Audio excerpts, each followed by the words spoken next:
Hello everyone, this is Abdul Kareem and how are you? आज हम C++ में structure पढ़ेंगे कि C++ में स्ट्रक्चर क्या है। स्ट्रक्चर को समझने से पहले हम एक और कॉन्सेप्ट डिस्कस करेंगे जिसके बाद हमें स्ट्रक्चर समझ में आएगा कि स्ट्रक्चर एक्चुअली होता क्या है।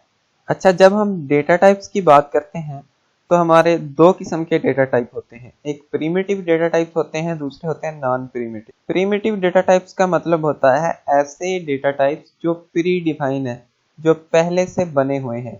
जैसे आपको पता होगा हम इंटीजर डेटा टाइप पढ़ते हैं, ठीक है, हम फ्लोट डेटा टाइप पढ़ते हैं, ठीक है, उसके बाद हम करैक्टर डेटा टाइप पढ़ते हैं, ठीक है।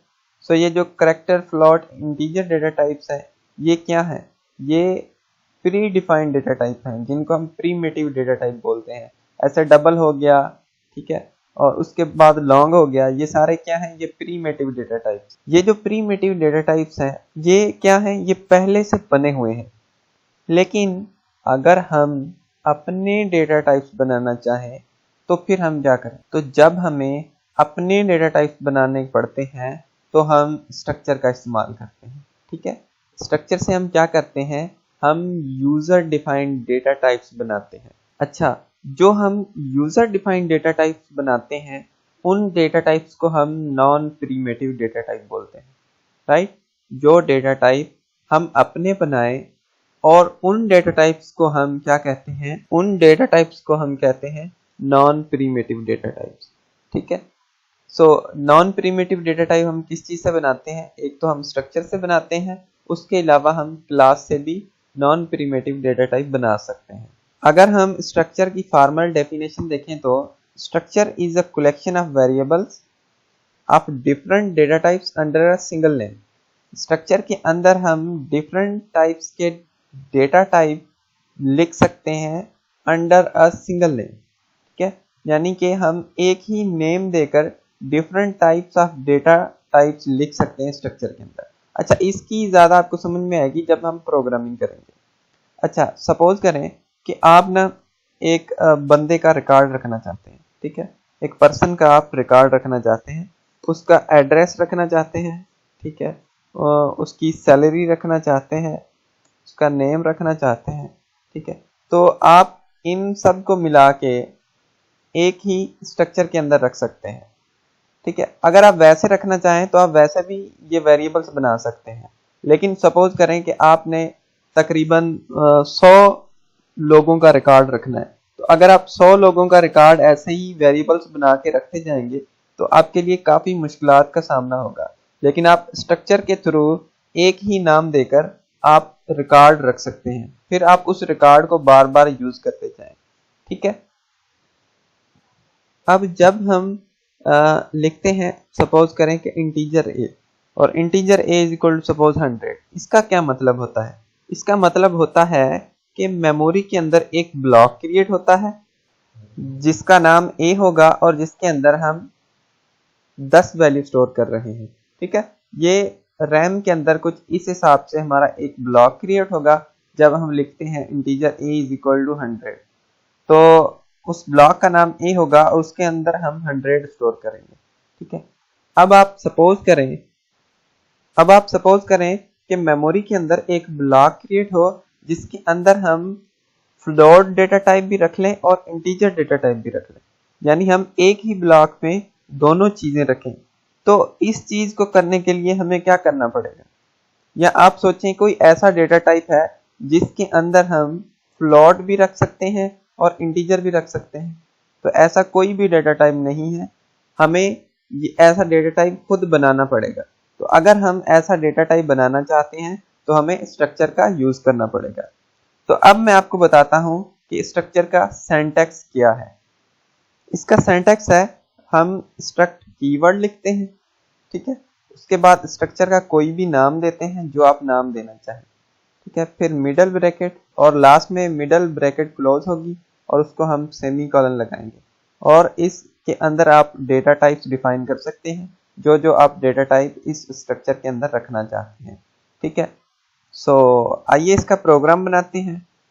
सो प्रोग्राम में आपको ज़्यादा समझ में आ जाएगा कि हम स्ट्रक्चर को कैसे यूज़ करते हैं और कैसे इसके अंदर काम करते हैं।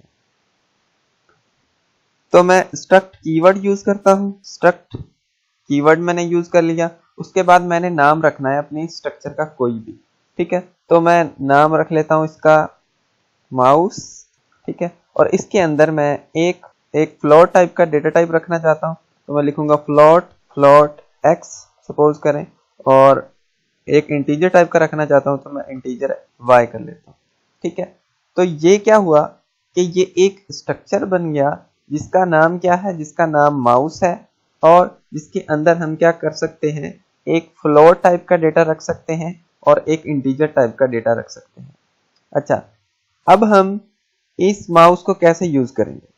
जैसे हम इंटीजर ए करते हैं या इंटीजर बी करते हैं, यानी इंटीजर टाइप का आप कोई वेरिएबल बनाते हैं, ऐसे ही हम बिल्कुल सेम तरीके से माउस लिखेंगे और उसका कोई वेरिएबल बना देंगे, सपोज के। ठीक है, तो जब हम के वेरिएबल बनाएंगे, इसका मतलब होगा कि मेमोरी के अंदर दो ब्लॉक क्रिएट होंगे। मेमोरी के अंदर दो ब्लॉक क्रिएट होंगे, जिनमें से एक का नाम होगा y और दूसरे का नाम होगा x। ठीक है, और इस होल ब्लॉक का नाम होगा k। ठीक है, ऐसा समझें कि k के अंदर हमारे दो ब्लॉक क्रिएट हो रहे हैं, एक में y है, दूसरे में x है। तो अगर हम y को एक्सेस करना चाहते हैं तो हम लिखेंगे k.y।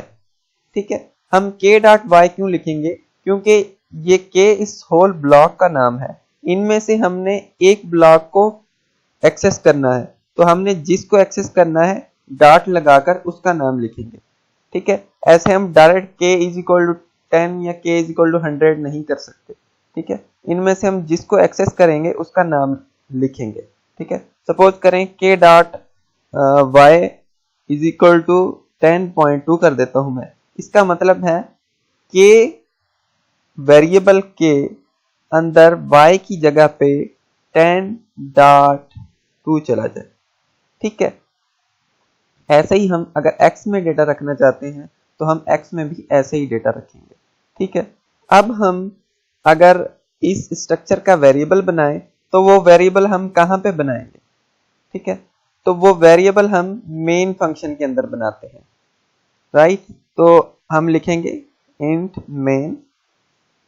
ठीक है, और उसके बाद ये एक ब्रैकेट पहले ही लगी हुई है नीचे, तो हम क्या करेंगे, माउस का एक वेरिएबल बनाते हैं के। ठीक है, और k.y इक्वल टू कर देता हूं मैं 100.3 और यहाँ पे डॉट लगेगा। उसके बाद मैं करता हूं k.a इक्वल टू 200। ठीक है, और अब मैं करता हूं सी आउट k.y को। ठीक है, और उसके बाद मैं सी आउट करता हूं k.a को। ठीक है, और इसके अलावा इसके बाद मैं करता हूं सी आउट इन एल, यानी न्यू लाइन प्रिंट हो जाए।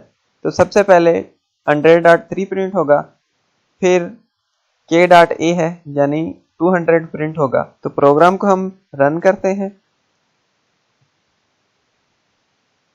अच्छा, हमारे यहाँ पे एरर आ रही है क्योंकि a वेरिएबल हमने ऊपर डिक्लेयर ही नहीं किया, हमने तो x किया था। ठीक है, तो हम x का ही इस्तेमाल करेंगे। ठीक है, और यहाँ पे भी हम x का ही इस्तेमाल करेंगे। तो हमने y के अंदर फ्लोट रखा हुआ है, तो हम इसको कर देते हैं इंटीजर और इसको कर देते हैं फ्लोट। ठीक है, सो अब हम प्रिंट कराते हैं। तो प्रोग्राम को मैं रन करता हूं, तो देखें 100 और 200.4 प्रिंट हो रहा है।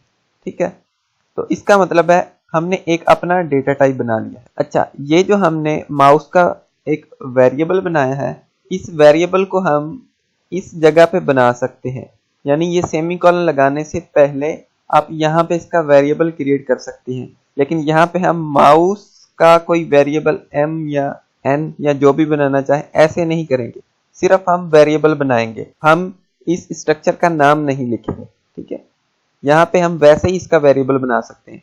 सपोज मैं n बनाता हूँ। ठीक है, अब n के थ्रू मैं इसके अंदर कुछ डेटा रखता हूँ n dot x is equal to 1000.3 क्योंकि ये फ्लोट है और मैं सी आउट करता हूँ n डॉट x को। ठीक है, तो आप देखिएगा प्रिंट होगा हमारा 1000.3, उसके बाद हमारा 100 प्रिंट होगा, देन 200.4 प्रिंट होगा। तो मैं रन करता हूँ, देखें हमारा प्रिंट हो रहा है 1000.3, 100 और 200.4। ठीक है, तो ऐसे हम इनके वेरिएबल्स बना सकते हैं और ऐसे हम स्ट्रक्चर को यूज कर सकते हैं। ठीक है, so thank you for watching this video.